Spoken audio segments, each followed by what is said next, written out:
Bonjour à toutes et à tous, vous écoutez Cinécast, l'émission qui vous fait découvrir les dernières sorties cinéma et streaming. Ici Thibaut en direct du Festival de Cannes. Et aujourd'hui, je vais vous parler du film Colony, le nouveau film de Sang-ho Yeon, le réalisateur du Dernier Train pour Busan. Mais avant cela, pensez à vous abonner sur votre plateforme préférée, à liker si vous êtes sur YouTube ou à laisser un avis sur les podcasts. Ça me fait toujours plaisir et ça nous aide beaucoup. Donc, merci d'avance. Je vous le disais, je vais vous parler du film Colony, le nouveau film de Yeon Sang-ho. Qui était présenté ici à Cannes en séance de minuit. Je sors tout juste de la projection, pas de minuit, parce qu'il fait jour comme vous pouvez le constater. Donc voilà, je l'ai vu ce matin en projection presse. Et j'avais hâte et pas hâte de voir ce film, parce que Yeon Sang-ho, je pense que j'aime Le Dernier Train pour Busan, et c'est à peu près tout. C'est-à-dire que Seoul Station, que j'avais eu l'occasion de découvrir avant Le Dernier Train pour Busan, parce qu'on l'avait passé en avant-première au BIF à l'époque, j'avais pas trop aimé. Et puis ces films Netflix, Psychokinésis, je trouve ça assez moyen. Young-i, je trouve ça sympa, mais c'est assez moyen quand même. Et puis j'ai eu l'occasion de voir, enfin alors il y a eu Peninsula, le dernier volet de la saga Busan, qui est vraiment pas bon. J'ai eu l'occasion de voir cette année The Ugly, un film qui est un des deux films qu'il a réalisé l'année dernière et que j'ai décidé de ne pas programmer. Je n'étais pas le seul, hein, mais en tout cas pour moi c'était non, parce que c'était pas bon. Donc voilà, en fait c'est un réalisateur qui a eu un vrai bon film, qui a eu du succès, et puis voilà, ça s'arrête là. Donc j'étais pas très excité, mais quand même un petit peu, parce que bon, on se dit toujours, allez, peut-être que cette fois-ci ça va passer. Mais de quoi parle ce Colony? On est dans un gratte-ciel dans le centre de Séoul et une mystérieuse contamination se propage brusquement. L'immeuble est bouclé et toutes les personnes présentes confinées. Au départ, les infectés rampent comme des bêtes, mais peu à peu, ils évoluent. Et on en parle un peu plus longuement après un extrait de la bande-annonce qui est en coréen sous-titré. Donc si vous êtes sur YouTube ou Spotify, vous pouvez avoir les sous-titres. Sinon, ça ne dure jamais que 26-27 secondes. Donc à tout de suite. 오늘 실험을 하려고 합니다. 아, 실험이 아니라 테러. 이거 탄생이야.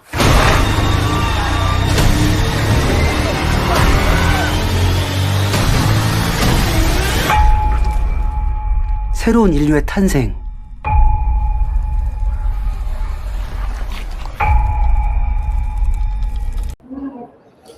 Voilà pour l'extrait de cette bande-annonce. Alors, peut-être l'avez-vous remarqué dès la lecture du synopsis.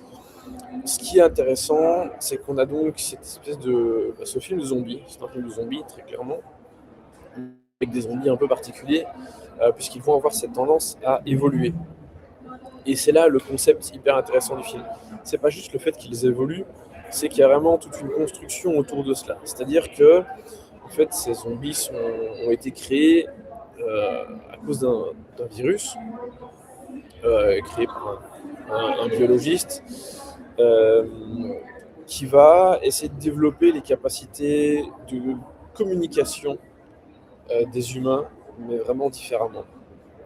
Et donc, voilà, en gros, avec ce virus, il y a une mutation qui se crée chez les personnes infectées.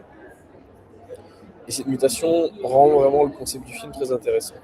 C'est-à-dire que, donc, au départ, ils sont assez primitifs, hein, ils rampent, et puis petit à petit, ils vont se rendre compte de certaines choses de leur environnement, et ça va les faire évoluer, mais de façon intéressante.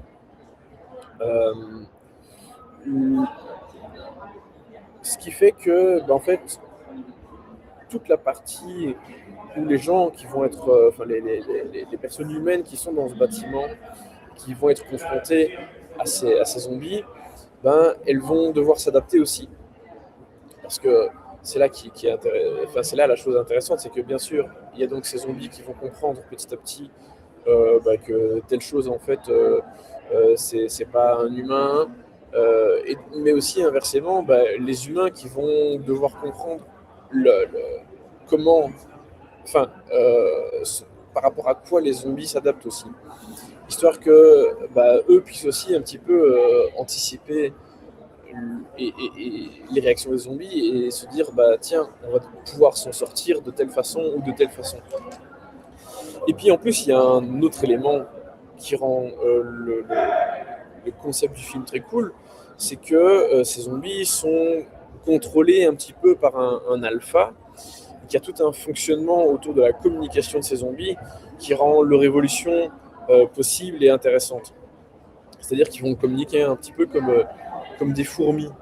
Parce que bon, ils sont pas dotés, enfin ils parlent pas les zombies, il y a pas, donc on est quand même dans des codes de zombies assez classiques, avec ces petites améliorations qui arrivent. Mais donc il y a, en fait, dès qu'un zombie acquiert une connaissance ou une capacité, tout d'un coup, ça va être communiqué à tous les autres en même temps. Voilà, et donc ça c'est vraiment un concept super chouette qui fonctionne vraiment bien dans le film. Et puis en plus, je vous l'ai dit, il y a ce contrôle par cette espèce de mâle alpha qui est vraiment très intéressant aussi et qui, lui, pour le coup, est un humain qui va essayer de contrecarrer. Enfin, les humains vont essayer de contrecarrer ses plans à lui, mais lui aussi va pouvoir un peu s'adapter et adapter la façon dont les zombies vont réagir par rapport à les humains qu'ils pourchassent. Donc ça, c'est super chouette et je trouve que vraiment dans l'ensemble, le concept fonctionne bien. Je trouve aussi que Yon Sang-ho se faisait à nouveau un petit peu plaisir en termes de mise en scène, parce qu'il y a des films où je trouve que c'était assez classique, assez lambda et qu'il n'y avait pas grand-chose à en retenir. Ici, il y a quand même des moments, des scènes qui sont assez intelligentes et qui sont mises en scène avec une certaine malice et une certaine ampleur aussi. Donc voilà, j'ai trouvé que, j'avais l'impression qu'il se faisait plaisir à nouveau et que j'ai pas ressenti ça dans ces derniers films. Donc ça, c'est plutôt une très bonne chose aussi.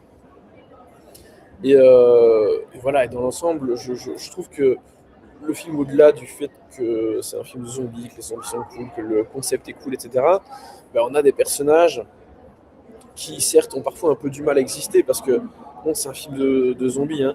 On sait qu'il y en a qui vont mourir, qui vont passer à la trappe les uns après les autres. En tout cas, pour beaucoup d'entre eux, bien sûr. Hein, il y a toujours des survivants, sinon on ne fait pas de film, ça n'a pas beaucoup de sens. Mais je trouve qu'il y a certains personnages, ils arrivent à faire exister leurs relations et à les faire exister tout simplement avec le peu d'informations qu'on a sur eux. Il arrive à créer quand même quelques liens affectifs assez sympathiques entre un frère et une sœur qui se retrouvent embarqués dans cette histoire. Un homme qui est avec son ex-femme, l'ex-femme étant le personnage principal du film. Et puis en même temps, faire exister la compagne et l'enfant de cet homme aussi. Donc voilà, je trouve qu'il arrive à faire exister ces personnages qui, alors bien sûr, hein, ils ne sont pas ultra développés non plus, mais ils existent. C'est pas juste des bouts de carton qui sont là pour faire ce qu'on leur demande de faire et basta.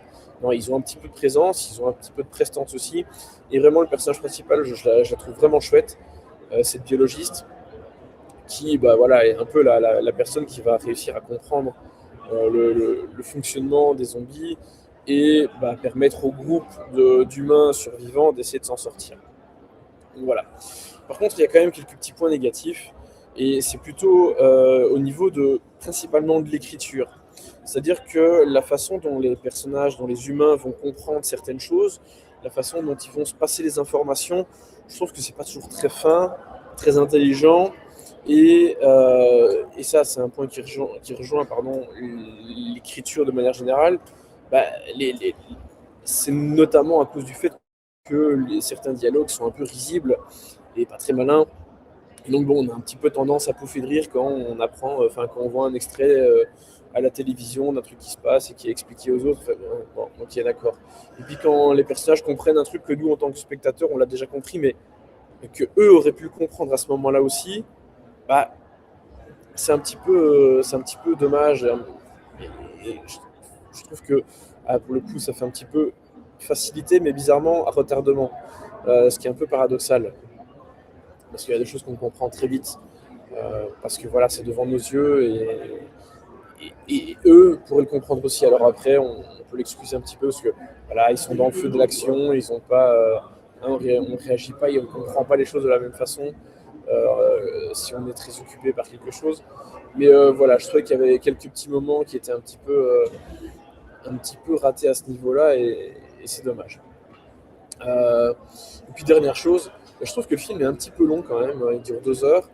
Et je trouve que, alors je vais pas parler de ventre mou parce que je me suis pas ennuyé non plus, mais je trouve que le film est un petit peu répétitif quand même à un certain moment, dans son deuxième acte, où voilà, il y a je ne vais pas dire un petit creux, mais ouais, ça se répète un petit peu au niveau de ce que ça raconte et de ce que ça montre. Ce qui fait que, bon, voilà, c'est un petit peu répétitif. Et il y avait moyen de couper l'une ou l'autre scène, sans doute, voire d'en supprimer carrément, histoire de resserrer un petit peu le récit et de faire en sorte que ça passe mieux. Mais voilà, je trouve que le film fonctionne bien, le troisième acte a une bonne conclusion aussi, et qui il va plutôt bien au bout de ses idées. Donc voilà, moi ça m'a quand même plutôt convaincu dans l'ensemble. Et les reproches que je fais au film n'ont pas gâché l'expérience complète de la séance. Donc voilà, c'est pas un film que je vais descendre et je trouve que c'est quand même globalement mieux que ces derniers films. Donc voilà, je suis quand même plutôt content euh, par ce Colony de Seong Yang-ho qui sort dans les salles là tout prochainement, dans les salles françaises, c'est le 27 mai. Pour la Belgique, ce sera pour le mois de novembre malheureusement, donc il faudra être un peu plus patient. Mais voilà, je suis quand même plutôt content. Donc au niveau de la note, je pense que je lui donnerais un 2,5, peut-être 3 étoiles. Donc voilà, j'ai pas boudé mon plaisir. Je trouve que c'est un film de zombies assez efficace et qui est parvenu à me surprendre un petit peu de par son concept assez intéressant. Donc voilà, je trouve qu'il vole pas ces 2 étoiles et demie, 3 étoiles. Donc bon, voilà, merci Seong Sang-ho pour ce petit retour un peu plus intéressant que les précédents. Donc voilà, merci à toutes et tous pour vos nombreuses écoutes et commentaires. Évidemment, n'oubliez pas à aller liker le podcast sur les plateformes, à laisser des commentaires, etc. Ça me fait toujours plaisir. Et sur ce, je vous dis toujours, évidemment, à bientôt. À bientôt. Et avec, oh là là, et j'ai du mal, hein, c'est milieu de festival, là on commence à sentir les effets. Mais je vous dis à très bientôt, toujours en direct du Festival de Cannes pour des nouvelles critiques. Ciao, ciao.